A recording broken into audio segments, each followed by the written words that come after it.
Richard Legutko accused fellow MEPs of wanting to usurp all the essential powers of the EU member states and reduce the national institutions to ornamental functions.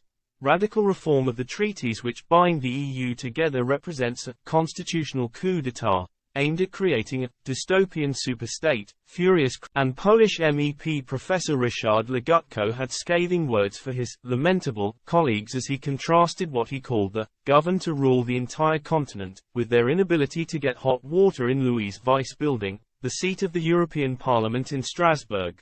The Parliament today narrowly approved a report prepared by 5 MEPs, including Brexit nemesis Guy Verhofstadt after last year's conference. The idea will need to be ratified by the European Council meeting next month before the changes are introduced. Proposals include the creation of a defence union, an energy union, and removing of the right of veto for individual member states in multiple areas. Fellow Polish MEP Jacek Saryusz-Wolski, who served alongside the other 5 as the co-reporter for the group of European conservatives and reformists, quit his role earlier this year in protest, commenting on today's plenary vote, during which 291 MEPs voted to approve the plan, 274 votes against it, and 44 abstained. Mr. Saryusz-Wolski said, "God save the European Union from self-destruction."